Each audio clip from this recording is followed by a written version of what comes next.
Hey folks, it's Charlie here, and I am joined by the band that has been warming up my winter. It is Powder Blue. How are we doing today? Yeah, good. So good. I am so excited to chat because I have had your EP actually like on repeat every morning. It's getting me out of bed in this weather, and I love it. But could we start off by having you all introduce yourselves and telling us a bit about your sound? That's awesome. I'll just go left to right, eh? Sweet. My name's Narada. I play lead guitar in the band. Rama is my brother. Sing and play rhythm guitar. I'm Alex. I play drums. I'm Rohan, I play bass. I'm Louis. I play keys. Love that. Honestly, just want to say I love when a band has a keys player. That's something you don't always see nowadays. And I'm like, keys represent. I love it. Sick. And yeah, I want to chat about reaching for the sun. It is like the summery energy we need in this cold weather. I have been loving it so much. Can you talk us through this sun-drenched EP, please? Yeah, well, it's probably meant to be a summer EP, but it's taken a little longer than expected to get out there. But yeah, it's been like songs I've been collecting over the last like 5 years, and gradually, like as each member has joined, kind of just elevates our sound. But yeah, so kind of the final product is shaped in the last like year or so. But the songs date back, yeah, probably like 5 years or so when I first started writing the demos. Yeah, what's that been like sitting with these songs for so long and then like, sharing them as a group? Have they taken a new life? Have they like gotten a new meaning to you at all? Definitely sound a lot better with like with me like sloppily playing each part, having some awesome musicians. That's definitely, yeah, taking them to the next level, which is exciting. Yeah. Honestly, I love how songs can like sit with you for so long and they change meaning and like, yeah, change when you bring new people in. That's such a special thing. Yeah, I think each of us sort of have our own influences and we bring that to the EP in different ways. So we're listening to the demo of our song Your Touch. And it sounds completely different from the demo, yeah. Yeah, and on that, I would love to talk about exactly that. You all have like your own musical backgrounds and interests that you've brought in to this project and into this EP, which is so cool. It's like a fusion now of like the classic Aussie indie. We've got some like jazz, funk, R&B, reggae. I love it. Could you talk us through how this sort of blend came about? Yeah, myself and Louis are jazz students. So I study down here at Monash, and he studies at Melbourne Uni, VCA. And so yeah, we both study jazz there. So I think that definitely has changed the sound a little bit just through our own styles, and it's good to sort of have this as a place to play different things, but also bring our own sound to it. Yeah, Like myself, I've been a guitar player all my life, and then I was chatting to a mate at the place I work at, and they told me that Powder Blue's looking for a bassist. So I was like, I'll give it a crack, and I've always been just fascinated by the bass. So I guess like the way I write, I just try and emphasize what Nada and Rama's playing and stays locked in with Alex at the same time. So it's just helped me shape my sound, I guess, as a bassist. yeah. Oh, I love that because it's like so many times, especially in Australian music, like unfortunately it's a bit of a curse. Bands fall into just like one genre and one sound, and it feels a bit static sometimes. But I love being able to like put on this EP and there's so much happening and it just feels so good and it sounds like just sounds so full. I don't know. I'm such a big fan of it. That's awesome. Thanks so much. Yeah, I feel like we could definitely, there's a lot of like sonic territory we could cover in future works as well, with everyone having such like different backgrounds. Kind of have to rein like Alex and Louis in a bit during jazz. Stop just becoming like a full jazz band, but It starts to get a bit weird, yeah. you know, as the starting point. I think there's a long journey ahead of like different sounds to cover. Yeah, I feel like this recent EP, Reach Towards the Sun, has been more closely written towards the demos. Whereas the newer stuff that we're writing and we're sort of all collaborating together because they're not as written, they don't have parts that are fully done yet. So we get more of a chance to collaborate together. Yeah, I love that. And then off of the fact that like everyone's bringing their own sort of sound and own sort of interest to the table, do you all have many like leading musical inspirations, or is it kind of all like it's all just coming from each of you together? There's nothing you're really looking towards. I think me and Alex, when we met, kind of bonded over some shared tastes of like the classic, as you said, like classic 2010s, like indie reggae rock, as well as like Pink Floyd and the 60s, 70s stuff. But then there's the cross section of the Venn diagram. There's definitely a lot of different Rohan has pretty different stuff like as well. Yeah, for me personally, I love a lot of the musicians like Tomish, Jordan Rakai. So I love all the groovy stuff that these guys do. So I try and bring it into the nice indie rock kind of vibe that we've got going. Like R&B sort of stuff. Yeah. A bit of Chili Peppers in there as well. Yeah. I feel like we all get around that. Yeah, I love when it's like such like a fusion of everything. It's hard to like tell listening to it what the inspirations are, but actually that does make perfect sense. Yeah.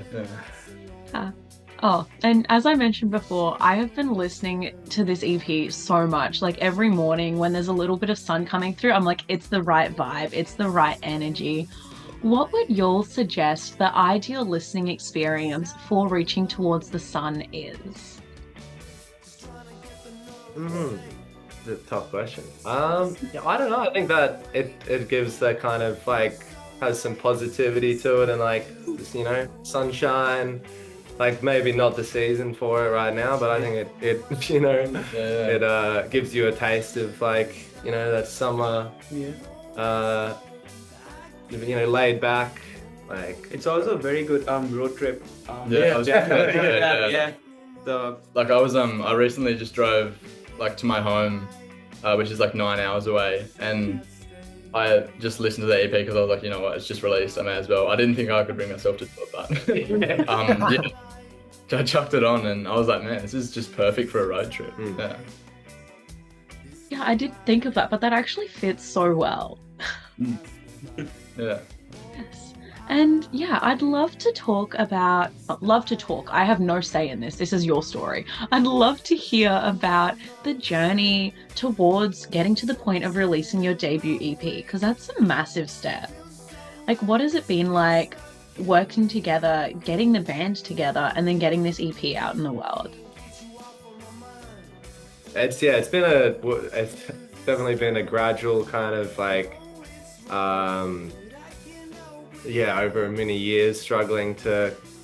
When it was just myself, I never kind of felt like anything was up to the right standard to be able to release, and as each person joins, it just makes it that much easier. And then having more shared input and having someone to say like it's done, like it's done. No more rewrites, no more like we got to get it out there. So it's been pretty essential, like having the band to be all on the same team trying to push us all to get music out. But it's definitely been a work in progress, or like taken longer than I would have hoped. But I just found actually a letter I wrote to myself in year 12 to myself 1 year in the future. And it was like, I hope now you have an EP release that you're proud of and whatever. And I just read it like 6 years later. I'm like, well, it's like now, but it took me a little longer to get there. But yeah. I think it's definitely got the ball rolling though. Like I feel like we've got a backlog of songs.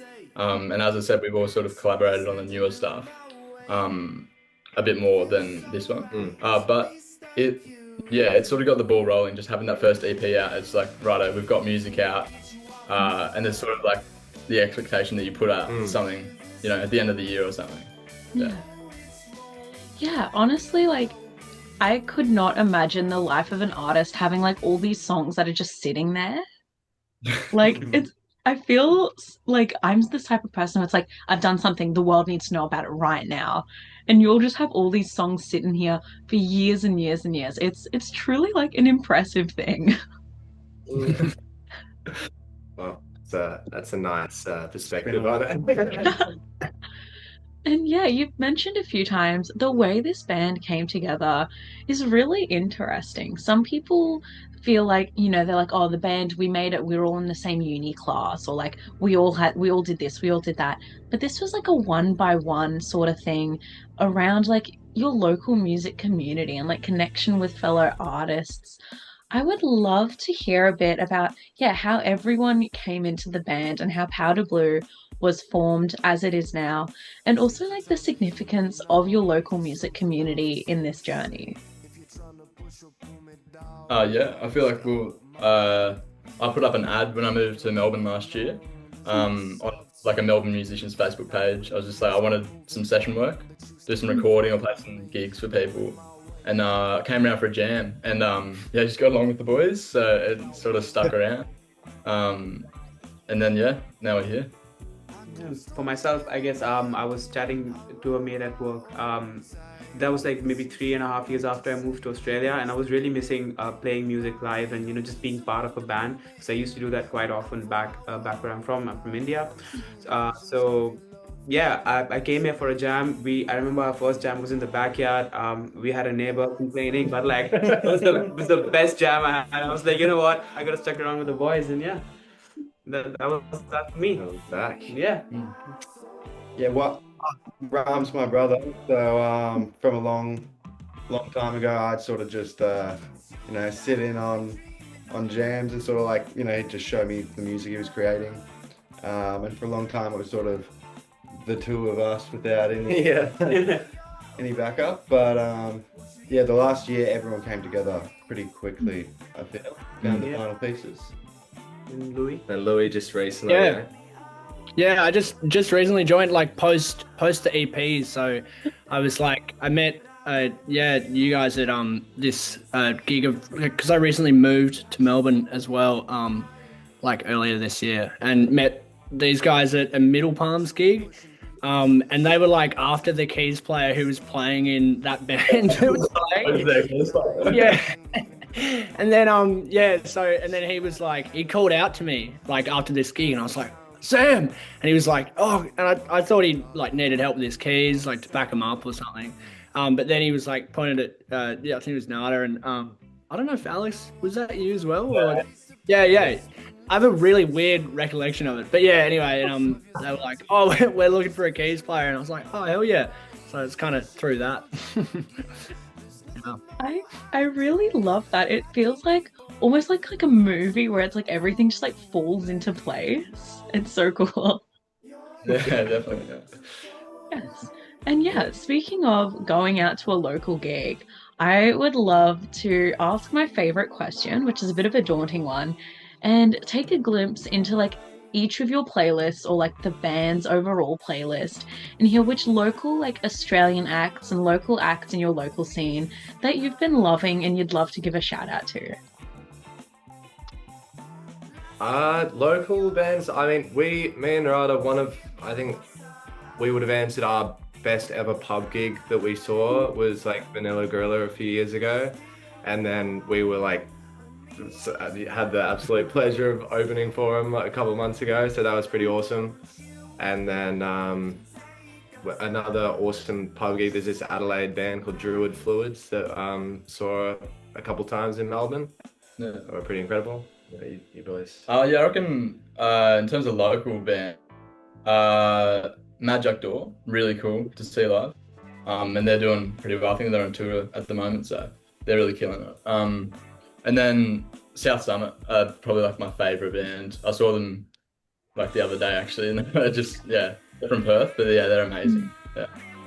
Yeah, so like for myself, a local band that I really like that I've had the pleasure of playing with as well, Salutations. Absolutely love them. They're like a Melbourne-based band.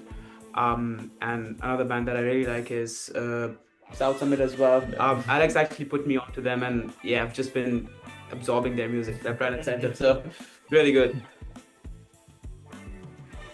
Louis?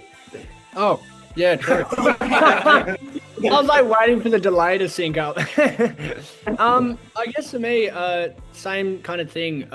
This band sprung to mind called Banksia. I like filled in for a couple of gigs on keys for them, and they're just sick. They play like kind of groove jazz kind of stuff, pretty influenced by like UK jazz, which is cool. Yeah, probably shout that out. Thank you for those picks. I love like after every interview I do, I like go online, I update my playlist, and I'm like, yup, everything's set. It was like such a wealth of Aussie talent and so like limited ways to discover new music. So thank you for sharing those picks. And another thing I would love to ask with supporting Aussie music, sometimes it's a bit tricky for artists to actually get a lot of support and a lot of word out about their music, other than like, you know, as you said, you were putting posters up for a gig right before the chat. I would love to ask, as fans who are like listening to the album, discovering Powder Blue for the first time, how can we support your music, support this EP, support you as a band? Well, I think, you know, if you've listened to the music, that's already like great support, and that's, I guess, why we've made this so people can hear it. But keep an eye out for gigs.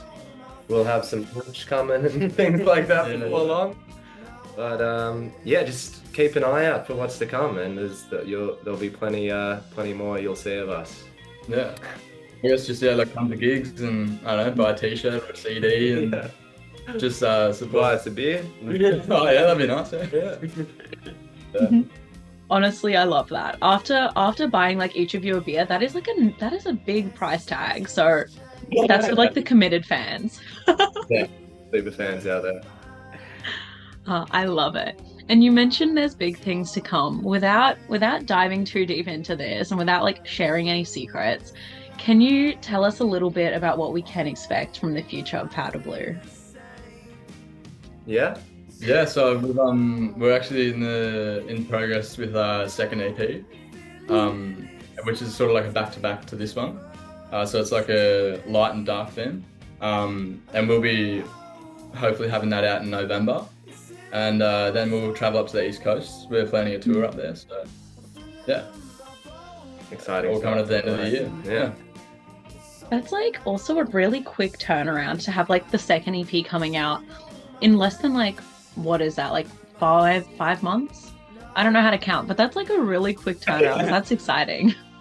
A little daunting, but Yeah. we're going for it. Yeah, we have they're kind of paired like day and night or light and dark. We have the vision of both being released same year, but we're gonna take a push. Pushing. Yeah. Yeah. Oh, We'll get I absolutely love that. And I'm excited to hear that balance, like the two different sides. So I'm keen for November now. I'm keen to hear this. Yeah. Yeah, we'll check back Yeah. later. We'll circle back. We'll do an interview late at night where there's no sun coming through the windows. Yeah. It's like one touch. Yeah. Yes. Oh, I'm so excited. But in the meantime, we've got Reaching for the Sun out everywhere now. If you're listening and you haven't given a listen yet, what are you doing? Go outside, sit in the sun, and give a listen because it is amazing. And thank you so much for making the time to chat about this EP. Pleasure. Thanks so much for having us. Thanks for having us.